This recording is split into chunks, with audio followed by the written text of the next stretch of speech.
Bonjour à tous et à toutes et bienvenue dans cette vidéo consacrée aujourd'hui à cette tendance de ne pas savoir dire non.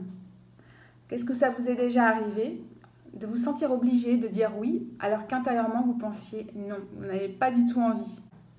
Donc pourquoi on fait ça? Parce qu'on a peur de blesser l'autre en refusant sa requête, on a peur d'être rejeté, de ne pas être aimé, de ne pas être accepté. Et ces peurs nous obligent à dire oui alors qu'intérieurement on dit non. Donc au départ, ça a l'air de rien, mais ça peut devenir une mauvaise habitude, une sorte d'engrenage dans lequel on rentre. Et au bout d'un moment, ça accumule de la tension. Parce que le fait de dire oui alors qu'intérieurement on se dit non, il y a forcément une tension qui se crée. Et petit à petit, ces tensions peuvent se transformer en colère refoulée. Donc c'est l'effet cocotte-minute en fait. On accumule, et puis au bout d'un moment, ça explose. Donc la personne qu'on a en face, elle va pas forcément comprendre parce qu'au départ, on lui a dit oui et pour elle, il n'y avait pas de problème. Et elle va pas comprendre que tout d'un coup, on se mette en colère parce qu'elle n'a pas vu venir. Quelque part, on a manqué d'authenticité, de sincérité à son égard.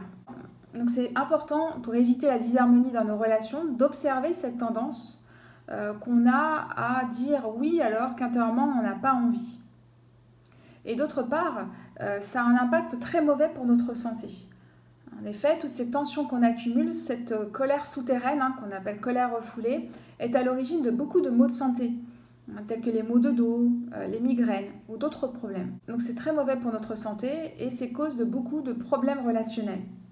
Donc gage à nous d'observer cette tendance qu'on a, d'observer les raisons pour lesquelles on le fait, donc à savoir par exemple ses peurs, de comprendre que c'est contre-productif, finalement de céder à un oui alors qu'intérieurement on n'en a pas envie. Parce qu'à terme ça va potentiellement créer une colère refoulée. Donc j'espère que cette vidéo vous aura apporté des clés.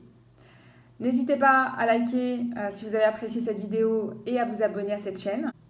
Et si vous avez envie que j'aborde d'autres sujets, n'hésitez pas à laisser ces sujets dans les commentaires. Voilà, je vous dis à très vite pour une prochaine vidéo.